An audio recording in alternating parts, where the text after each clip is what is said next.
Sur la route de Rennes à Paris, un jeune homme, baluchon sur l'épaule, marche allègrement. Ce jeune a 20 ans. 20 ans, c'est souvent l'âge des grands départs, des décisions de vie avec une coloration d'utopie. Ce jeune de 20 ans vient de quitter sa famille, une famille de 18 enfants, dont il est l'aîné depuis la mort de son frère. Partir, c'est forcément vivre des ruptures. Rupture avec sa famille et son mode de vie. Passer de la salle de séjour à la bordure de trottoir. Du pantalon au pli impeccable au tuyau de poêle du jean délavé. Des situations de sécurité à une certaine insécurité, allant jusqu'au rejet de ce qui nous a fait ce que nous sommes.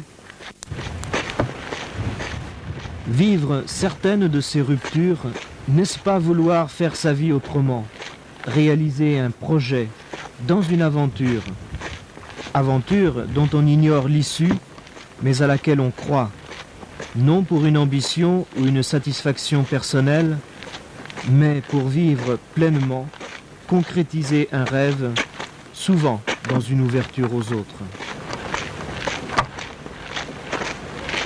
Sur la route de Rennes à Paris, un jeune homme, baluchon sur l'épaule, marche allègrement. Ce jeune de 20 ans, c'est Louis Grignon. Il est né en 1673, sous Louis XIV, à Montfort-la-Canne, aujourd'hui Montfort-sur-Meux, en Ille-et-Vilaine. Deux particularités de sa personnalité. À son prénom Louis, il ajoutera Marie. Son nom de famille, Grignon, il le complétera par Montfort, lieu de son baptême. N'est-ce pas significatif d'un changement de vie, d'une rupture ?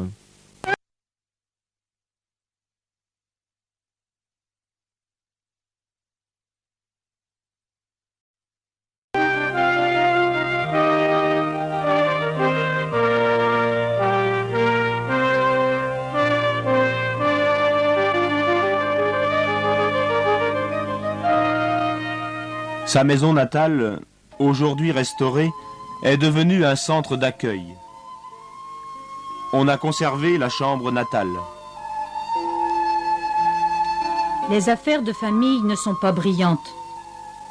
Son père décide d'habiter une ferme, le bois marqué, à 2 km d'Iffendic. Son enfance s'écoule en ces lieux et l'on peut voir la chambre qu'il occupait. En l'église d'Iffendic, sa famille avait une petite chapelle. C'est dans cette église que Louis-Marie fait sa première communion. Son père est exigeant et coléreux, si bien que le jeune garçon s'attache plus profondément à sa mère et à une de ses sœurs, Guyonne Jeanne.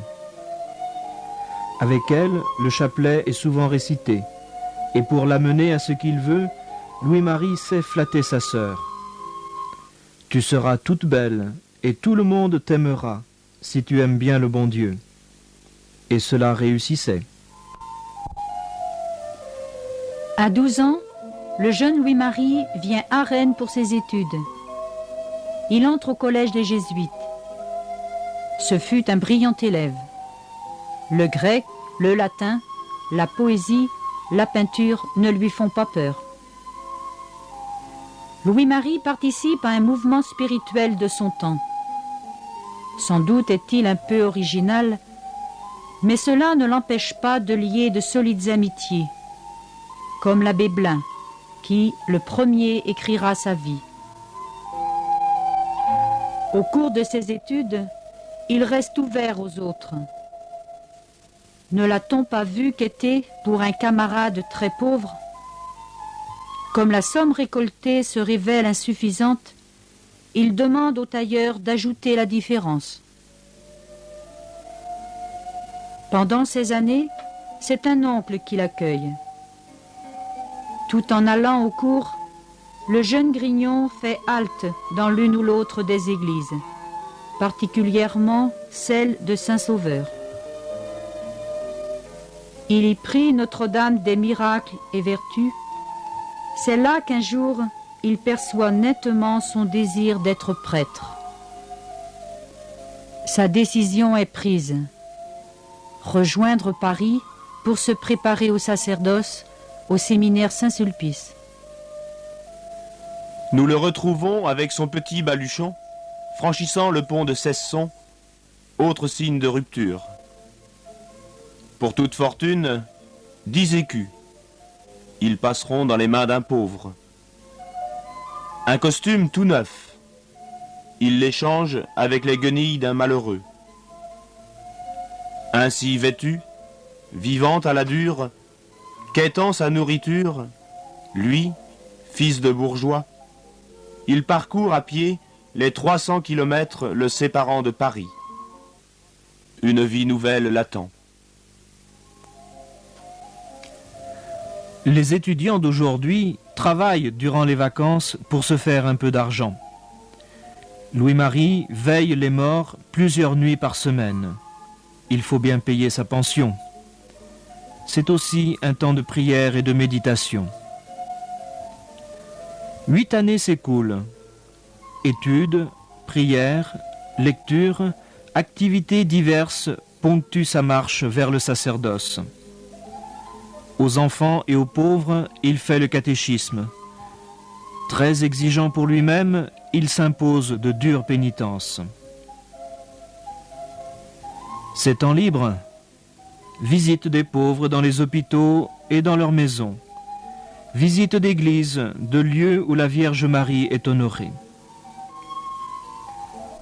Lors de sa dernière année de grand séminaire, on le désigne pour participer au pèlerinage des étudiants à Chartres. Il restera 4 heures à prier Notre-Dame, au grand étonnement de son compagnon. Le jour de la Pentecôte, le 5 juin, à 27 ans, il est ordonné prêtre et célèbre sa première messe, loin de sa famille, en l'église Saint-Sulpice. Son attitude de foi impressionne les participants. Il veut vivre une grande aventure à cause de Dieu, envisageant la mission lointaine au Canada. On l'envoie à Nantes, à la communauté des prêtres de Saint-Clément. Mais il s'ennuie, n'ayant pas assez d'activité. En 1701, Monseigneur Girard, évêque de Poitiers, l'appelle pour devenir aumônier de l'hôpital, où sont parqués des milliers de pauvres, de mendiants. Tout entier à leur service, il essaie d'améliorer leurs conditions de vie, en y mettant de l'ordre, la paix, la prière, établissant même une association. Quelques jeunes filles vivent en communauté. Première ébauche de la congrégation qu'il rêve de fonder. Un jour, confession à l'église Saint-Porcher. Une jeune fille se présente à lui. « Qui vous a adressé à moi ?»« Mon père, c'est ma sœur. »« Non, ce n'est pas votre sœur, c'est la Sainte Vierge. » Cette jeune fille, c'est Marie-Louise Trichet. Elle sera la fondatrice des Filles de la Sagesse. La mère de Marie-Louise n'apprécie pas cette rencontre. « J'ai appris que tu vas à confesse à ce prêtre de l'hôpital. Tu deviendras folle comme lui. » La réputation de Montfort est déjà faite. C'est aussi à Poitiers, quelques années plus tard, que le missionnaire découvrira dans l'église un jeune homme en prière et qui pense se donner à Dieu. Montfort l'appelle à lui. C'est Mathurin Rangeard. Il sera le premier frère à accompagner le missionnaire. Montfort repart sur Paris et entre comme aumônier à la Salpêtrière, un autre hôpital de 5000 pauvres. Au bout de 5 mois, il reçoit son congé. Rue du Pot de Fer, il trouve une soupente. Ce sera son ermitage. Un grabat et une écuelle constituent son ameublement. Il est pauvre, il prie, il est heureux. Des événements éclatent au nord de Paris, au Mont Valérien. On vient le chercher dans sa solitude. Revêtant la tenue blanche des ermites, il va vivre avec eux et rétablir la paix. Louis-Marie est l'homme du provisoire. Les pauvres de Poitiers, déçus de la situation qu'ils vivent, envoient une lettre réclamant son retour. Nous, 400 pauvres, vous supplions de nous faire venir notre vénérable pasteur, celui qui aime tant les pauvres. Montfort répond à cet appel, mais au bout d'un an, sa présence n'est plus désirée. On le chasse. C'est alors qu'il prêche dans la banlieue de Poitiers, à Montbernage et dans quelques autres paroisses. Ses paroles, ses attitudes bousculent les installés. On le critique. On le dénonce à l'évêque qui le chasse du diocèse. Face à ces événements, Montfort s'interroge. Quelle est donc la volonté de Dieu sur moi ? Il décide d'aller à Rome, d'entreprendre ce pèlerinage afin de consulter le pape. C'était en août 1706. Faire 3600 kilomètres à pied, sans un sou, bâton à la main, la Bible dans sa besace, logeant là où on voulait bien l'accueillir, c'est tout de même une performance. Le pape, Clément XI, le reçoit en audience et Montfort lui exprime son désir des missions lointaines. Vous avez en France un assez grand champ pour exercer votre zèle. N'allez point ailleurs et travaillez toujours en parfaite harmonie avec les évêques dans les diocèses desquels vous serez appelés. Dieu bénira vos travaux. Pour Montfort, Dieu a parlé en la personne du pape. Pacifié, il revient en France, décidé à œuvrer dans ce pays, vivant encore une rupture, celle d'abandonner son projet. Au retour, il repasse par Ligugé, près de Poitiers. Montfort est tellement amaigri que le frère Mathurin a beaucoup de peine à le reconnaître. Ils partent ensuite entreprendre des missions dans les diocèses de Saint-Brieuc, Saint-Malo et dans le pays nantais.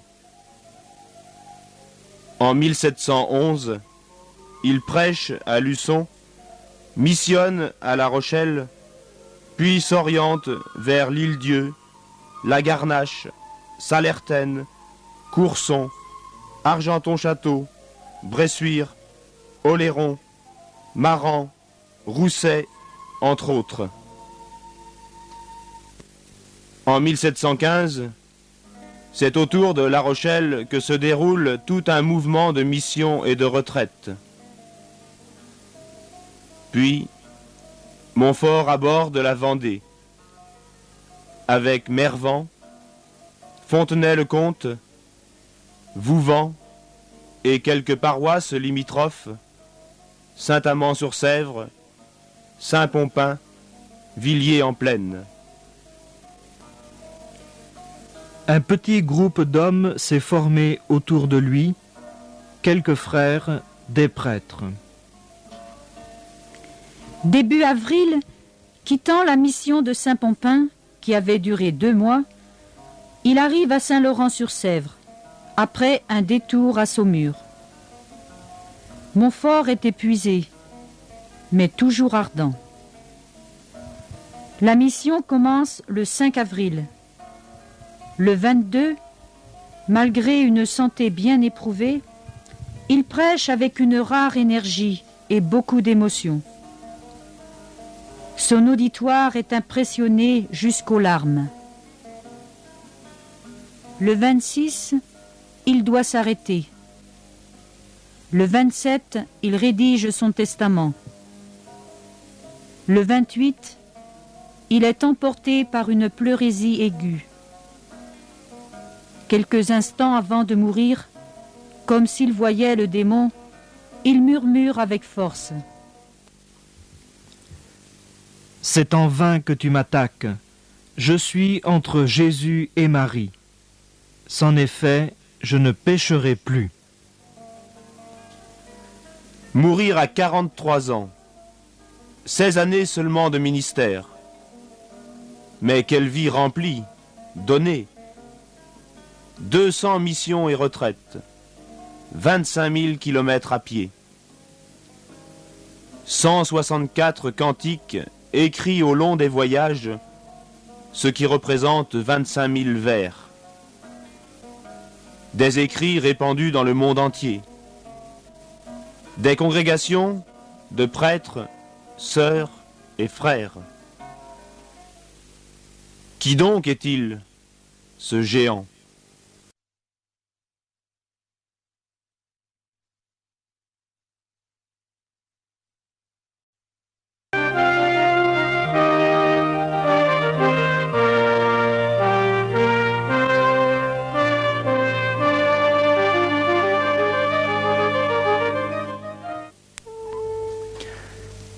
Montfort a toujours été l'homme des absolus. Absolu quant à l'argent, il allait sans le sou. Absolu quant à sa manière de voyager, toujours à pied. Absolu quant à la manière de traiter son corps, jeûne fréquent, couché à la belle étoile ou sous un appentis, comme à la chevrolière, parce qu'on refusait de l'accueillir. Absolu dans son idéal, son choix de Dieu. Sa devise, toujours placée en tête de ses lettres, n'était-elle pas « Dieu seul ». Homme de rupture, Montfort est, par le fait même, homme en réaction, contre la société, les chansons douteuses. Ne disait-il pas « Les beaux airs, les beaux vers, ah, les sirènes des enfers ». En réaction contre certains livres. Jetez ces romans au feu. Jetez-les pour l'amour de Dieu. En réaction contre certains spectacles, contre les passionnés du jeu. Un joueur, dans son jeu, il n'est ni pour soi, ni pour Dieu. Son jeu l'entraîne. En réaction contre les esclaves de la mode. Les demoiselles aux habits d'arlequin et les dames aux cheveux noirs tout blanchis, à la coiffure à triple étage. Les prêtres eux-mêmes ont droit à leur couplet. Monsieur l'abbé, je vous laisse vous déguiser, vous poudrer. En voyant votre mollesse, l'Église devrait pleurer. Mais lui, il est libre. Il sourit au ciel, aux forêts, aux oiseaux, à la rivière, aux torrents, aux rochers. J'entends l'éloquent silence des rochers et des forêts, qui ne prêchent que la paix, qui ne respirent qu'innocence. Il chante sa liberté.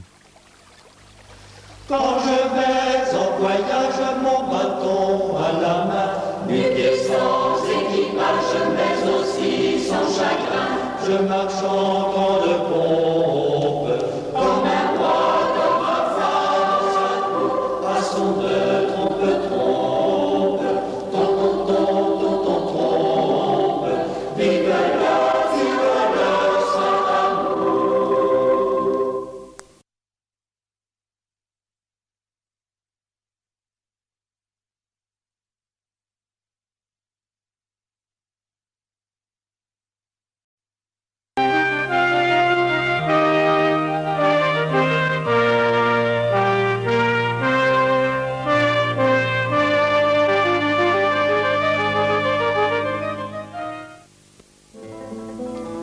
Quel contraste entre le luxe d'une société mondaine et la misère qu'il côtoie sur les routes. Son option est prise. Pauvre avec les pauvres. Pour lui, ils sont le sacrement de Jésus-Christ. Partager leur nourriture, les coucher dans son lit, boire dans leur verre, quêter pour eux, créer une soupe populaire, organiser un dispensaire gratuit, autant d'expressions concrètes de son souci profond du pauvre. Le vêtement pour lui est bien secondaire. Un jour, on veut lui offrir une soutane neuve. Donnez-moi plutôt l'argent. Mon corps peut se passer d'une soutane, mais les pauvres ne peuvent se passer de pain. À une invitation qui lui est faite pour un repas de famille, Montfort accepte, à une condition. Je veux bien, si vous me permettez d'amener avec moi quelques amis. Le jour venu, il se présente avec quelques éclopés en haillons. Il a parfois une manière originale d'interpeller les autres à ce sujet. C'est ainsi qu'un soir, à dînant, il trouve dans la rue un malheureux couvert d'ulcères. Il le charge sur ses épaules et frappe à la porte de la maison des missionnaires. « Ouvrez à Jésus-Christ! Ouvrez à Jésus-Christ !»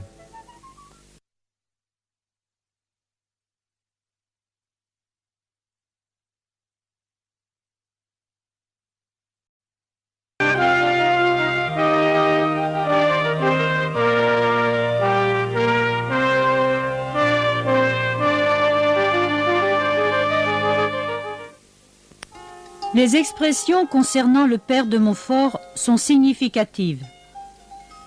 Elles vont du compliment à l'insulte. C'est un saint, le bon père de Montfort. C'est un fou, quel hypocrite! Contestation, jalousie, critique, tentative d'empoisonnement, attaque dans une rue, comme à La Rochelle, rien ne lui est épargné. Comme à tout homme qui veut vivre des ruptures. Mais les gens du peuple ont un autre regard sur lui. On le considère comme un homme de Dieu, le bon père de Montfort, le père au grand chapelet. C'est un saint. Attirer et séduire les foules inquiète toujours les puissants du jour. C'est ainsi qu'à Fontenay-le-Comte, en l'église Saint-Jean, au cours de la mission des femmes, il amaille à partir avec un officier de la garnison conscient de son pouvoir. Dialogue vigoureux qui appelle les intervenants. « À moi les hommes !» crie l'officier. « À moi les femmes !» appelle Montfort. Les femmes accourent et l'officier se retrouve dehors. C'est ainsi qu'à Pontchâteau, après avoir galvanisé 20 000 personnes pendant des mois pour la construction d'un calvaire grandiose, il reçoit l'ordre de le démolir la veille de l'inauguration suite à des manigances politiques. Montfort prie et dans la nuit se rend à Nantes pour rencontrer l'évêque. Le Seigneur a permis que je l'ai fait faire. Il permet qu'il soit détruit. Que son saint nom soit béni.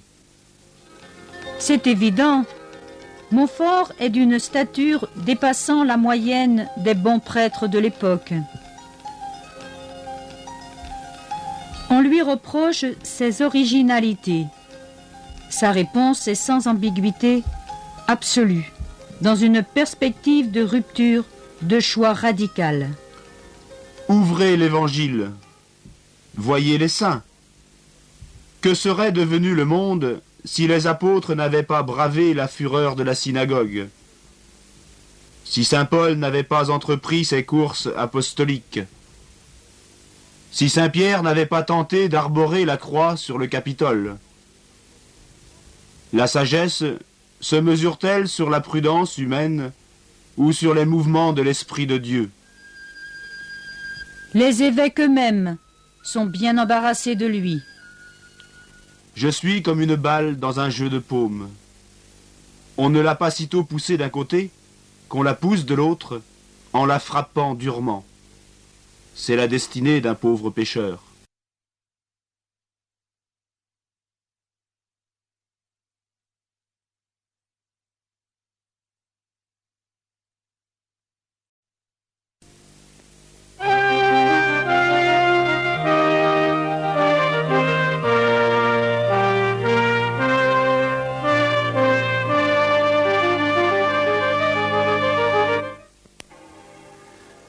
Alerte! Alerte! La mission est ouverte. Venez-y tous, mes bons amis. Venez gagner le paradis. C'est par ce chant que le frère Mathurin, le premier frère à le suivre, provoque les chrétiens pour la mission. En passant dans les hameaux et les villages, à travers les vignes, comme à Valette, comme aussi à Saint-Pompin un jour de gel, où le frère Jacques remplace le réveil matin. Mon cher parent, mon cher voisin, levons-nous donc de grand matin. Dieu nous appelle à son festin. Cherchons la grâce, et qu'il est jour qu'il glace. Cherchons la grâce et l'amour divin. L'accueil réservé à Montfort dans les paroisses va de l'empressement à l'opposition caractérisée.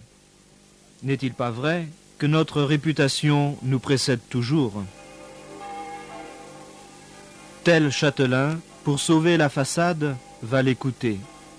Il est séduit. Telle demoiselle se rend au sermon, dans le but évident de narguer le père.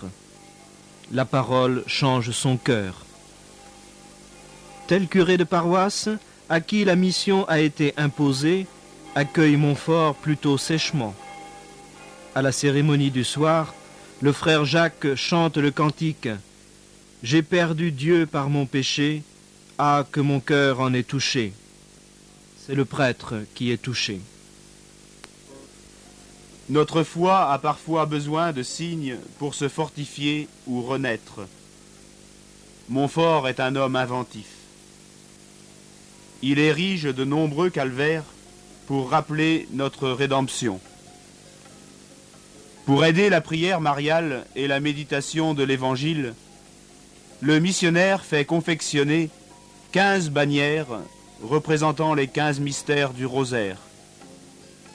Et à Pontchâteau, 150 sapins sont plantés, séparés en dizaines par 15 cyprès. Au cours de ses missions, il inaugure des sermons dialogués et ses talents de compositeur lui font exprimer en cantiques les vérités de la foi à l'intention du peuple. Ces célébrations font pénétrer au cœur du mystère chrétien. Après le déploiement extérieur d'une grande procession, chaque fidèle est invité à renouveler avec le Seigneur le contrat d'alliance de son baptême et à faire de la Vierge Marie, par consécration spéciale, la gardienne de son engagement chrétien. La prise de conscience de notre baptême nous invite à nous engager. Aussi, en son temps, Montfort propose-t-il aux chrétiens de participer à des groupements, des confréries, des associations, tels les Amis de la Croix, l'Association des Vierges, les pénitents, les fidèles récitant le rosaire. Notre réaction devant les événements est souvent révélatrice de nos énergies profondes. De graves inondations menacent de nombreux quartiers de la ville de Nantes. Personne ne se risque, étant donné la violence du courant. Montfort, le premier, monte dans une barque. Aussitôt, des volontaires le suivent. Une mission est prévue à l'île-Dieu. Aucun batelier ne veut se risquer en raison des corsaires. Quelqu'un accepte. Au bout de quelques milles, 2 bateaux à l'horizon. Tout le monde prend peur. Montfort fait réciter le rosaire. Les vents tournent, les bateaux s'éloignent. on raconte au sujet du missionnaire des choses extraordinaires. On leur donne parfois le nom de miracle. Ainsi, une huche de pain ne désemplit pas. Des cerises sont cueillies en plein hiver. Un enfant est guéri de la teigne. Ainsi, à la Garnache, un enfant de chœur le surprend soulevé de terre, en conversation avec une belle dame blanche. C'est arrivé aussi à Mervan, à Villers-en-Plaine.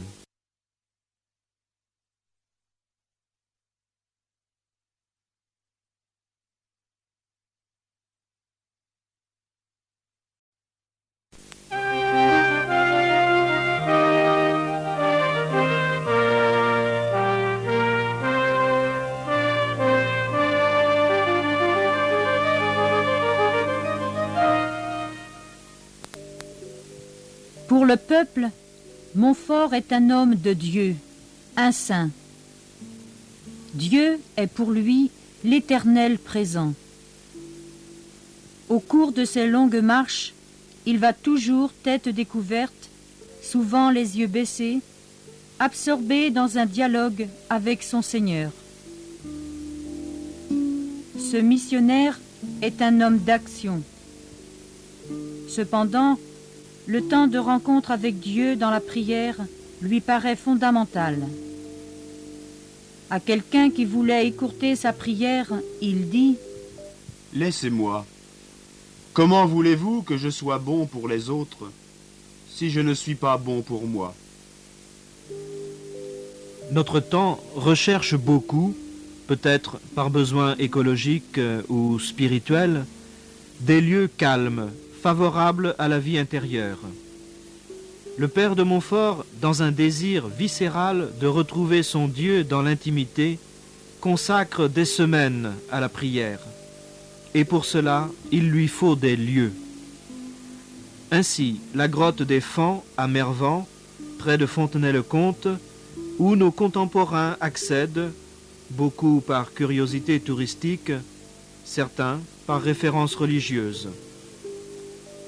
À l'ermitage Saint-Lazare, à Montfort-sur-Meux, où sont conservées la chambre qu'il a habitée, et dans la chapelle son crucifix. À l'ermitage Saint-Éloi, à La Rochelle, maison toujours conservée par les Sœurs de la Sagesse, avec un lieu de prière.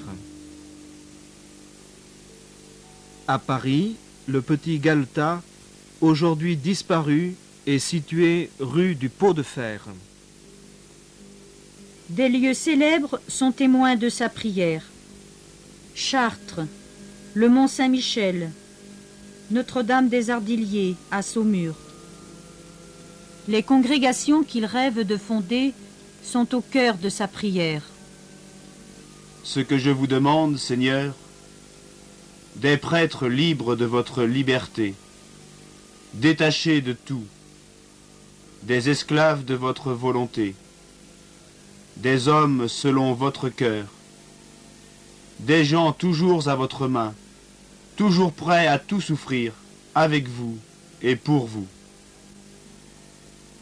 Cette demande du Notre Père, que ton règne vienne, transpire dans sa prière. Ce que je vous demande, Seigneur, rien en ma faveur, tout pour votre gloire. Très souvent, au cours de ses missions, Montfort établit ou restaure des lieux de culte. À Saint-Lazare, une statue sculptée par lui est vénérée sous le nom de Notre-Dame de la Sagesse. À Montbernage, il transforme une grange en chapelle, dédiée à Notre-Dame, Reine des Chœurs. À Poitiers, il restaure le baptistère Saint-Jean. À la Séguinière, près de Cholet, il rétablit l'ancienne statue de Notre-Dame de toute patience, toujours priée en ces temps.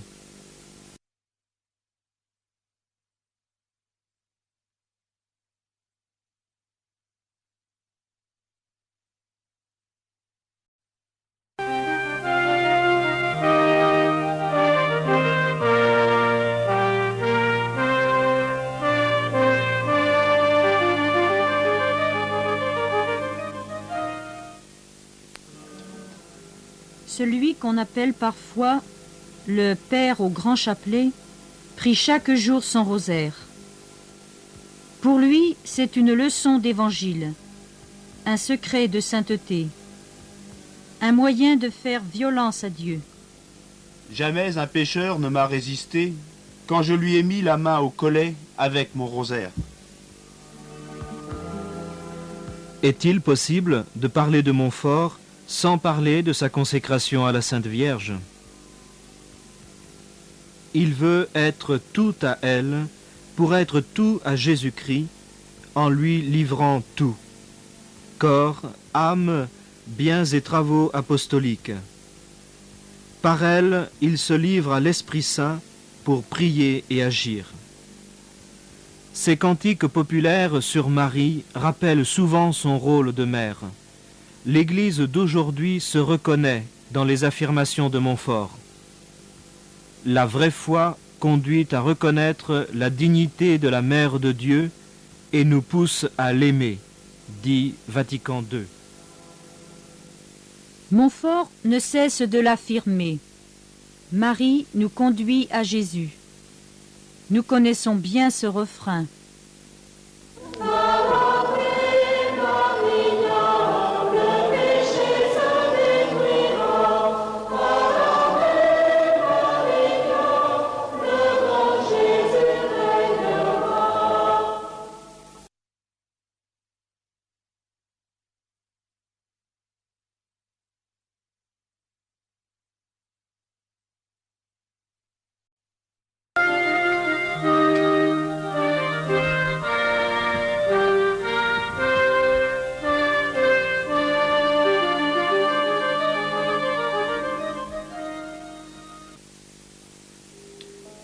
C'est Jésus qui compte. Cette phrase est dite à la mère Andrée, sa nourrice. Elle n'avait pas voulu le recevoir alors que Montfort avait envoyé un frère en éclaireur en lui recommandant de ne pas le nommer, car autrement elle aurait accueilli Montfort, mais peut-être pas Jésus-Christ. Plus tard, il dira encore. Savoir Jésus-Christ, c'est assez savoir. Savoir tout et ne pas le savoir, c'est ne rien savoir. Jésus, c'est vraiment le sens de sa vie. Jésus choisit à travers de multiples ruptures. C'est vraiment sa seule sagesse. Jésus nous révèle un Dieu ami de l'homme. À ce sujet, Montfort écrit : Ceux qui suivent Jésus ne seront qu'amour pour leurs frères. Jésus nous révèle un Dieu qui sauve l'homme par le mystère de la croix. La croix est un mystère, très profond ici-bas, sans beaucoup de lumière, on ne le connaît pas. Il faut pour le comprendre un esprit relevé, il faut pourtant l'entendre afin d'être sauvé. C'est par la croix que Dieu nous sauve et qu'il manifeste son amour, nous invitant à le suivre pour aller jusqu'à la résurrection. Pouvons-nous prétendre être au-dessus du Maître? Un jour, dans une mission, Montfort est en chair. Il ne parle pas, se met à genoux et prie. Puis, il élève le crucifix au-dessus de l'assemblée. Voilà votre sauveur. N'êtes-vous pas bien fâché de l'avoir offensé? Les saints sont des dons de Dieu à l'Église et aux hommes d'aujourd'hui. Il y eut un homme envoyé par Dieu dont le nom était Louis-Marie. Il est venu comme témoin pour rendre témoignage à la lumière afin que tous croient par lui. Cet homme n'était pas la lumière, mais il était là pour rendre témoignage à la lumière. Louis-Marie, sois pour nous cette lumière qui balise notre route, qu'elle nous fasse partir à la rencontre de Dieu et des hommes, et que nous aussi, nous soyons des routiers de l'Évangile. Sur la route de Rennes à Paris, un jeune homme, baluchon sur l'épaule, marche allègrement.